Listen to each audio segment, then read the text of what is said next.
All right, guys.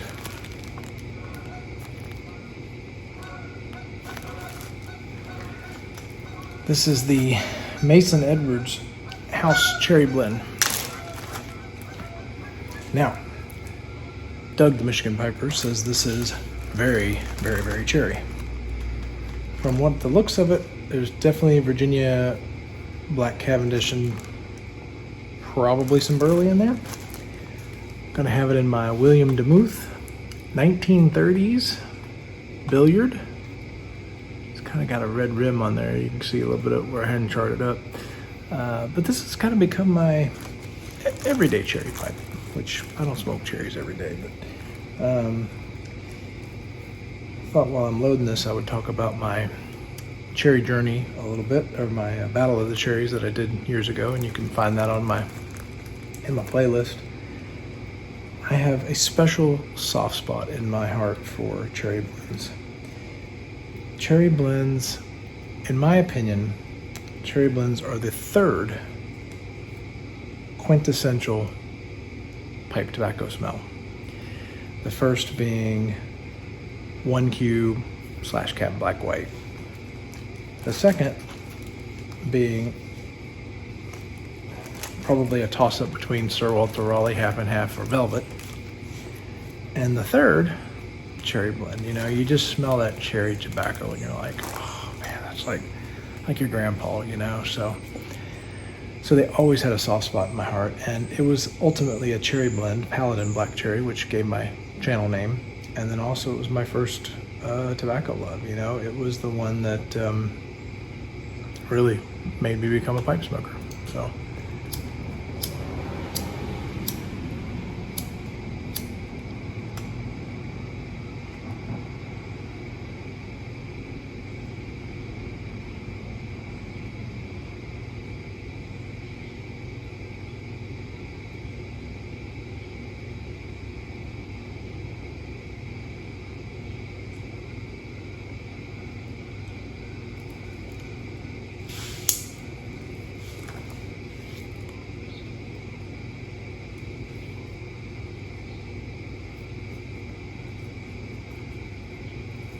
Doug, if you're watching this, it's your tamper, buddy.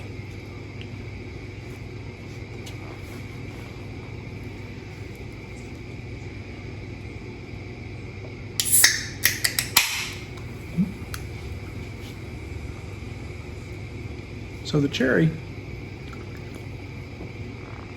up front is more of a cherry liqueur to me.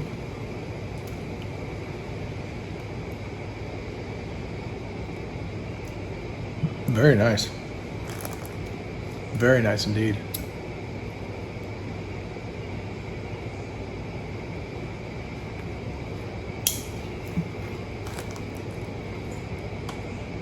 Very sweet. Burnt a little hot on the initial light, but it's cooled down now.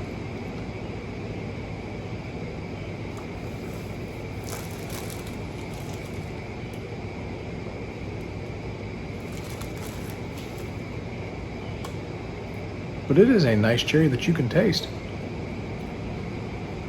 Now, I do not detect, at least in these first few puffs, much tobacco flavor. So for some that would be a pro, others a con.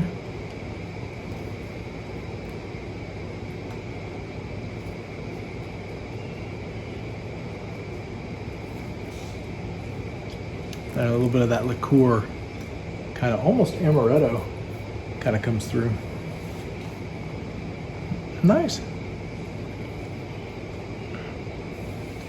I will say the downside to a lot of cherry blends.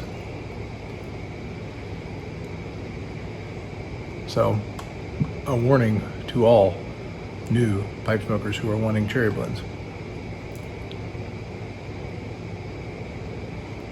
Check out my Battle of the Cherries.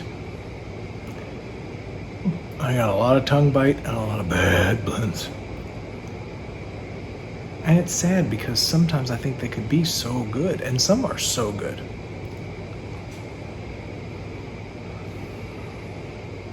Like,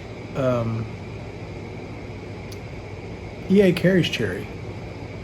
That was really good. I have a jar of it in the cellar. Who'd have thunk? Because most of their other stuff was kind of bad. Boswell's Black Cherry. Wonderful. That is the closest Paladin replacement, and that is what I have kind of used as my Paladin replacement. I really enjoyed the original Paladin. I don't like the newer stuff as much.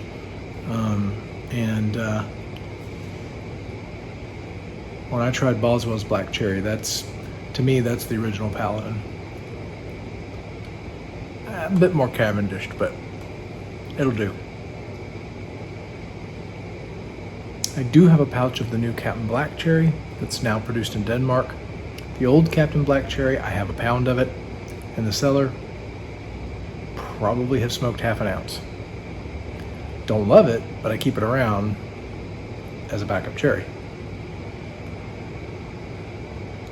CAO's Cherry Bomb, I think, was pretty good.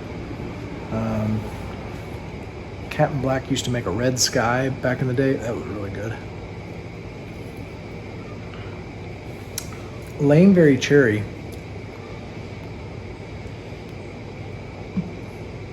So far, this is pretty good, Doug.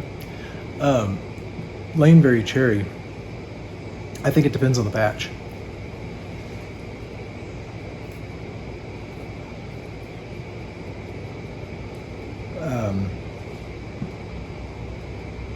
Sometimes Laneberry Cherry, you get a great, solid, good smoke. And you get a great batch, and it's a really good cherry. Other times, it just tastes like a hot, horrible... Ugh. So I think it's a toss-up with that one.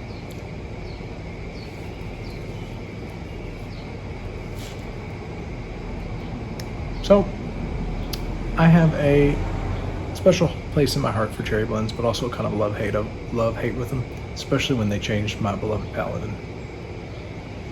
But, as usual, I'll go on the journey with this because so far I'm liking it. And we'll come back very soon. Stay with me.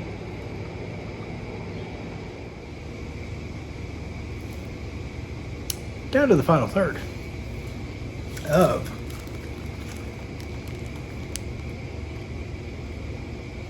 Now, I don't know if that's 2, like hash, or number 11. But anyway, Mason Edwards Cherry Blend. I've been racking my brain trying to think of what this is like. What other blend? Because I'm like, this has got to be something that I've had before. It's familiar, but then not. If that makes sense.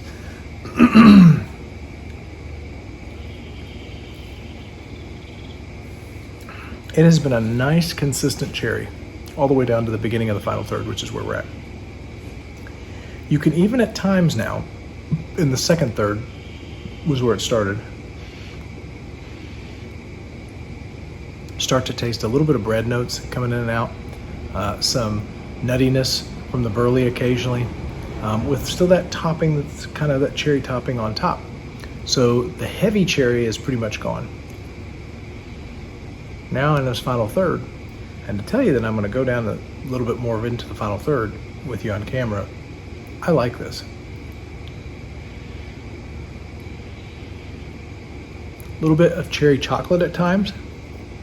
Like I said, that amaretto kind of cherry liqueur is, I think, the main topping. But the most impressive thing is the breadiness of the Virginias that they've used. Most of the time in these types of blends,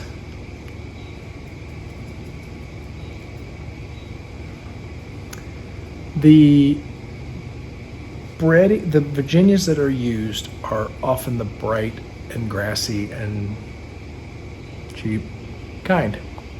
It is what it is, because they're using such a heavy handed on the toppings. This has impressed me. Very much so. Burn rate is pretty good. I let it go out there for talking, but it's been fine. I think if you're gonna enjoy a bowl and you want to have less relights, which relights I don't care about relights, but if you wanted to do that, you might let this dry for about 5 or 10 minutes.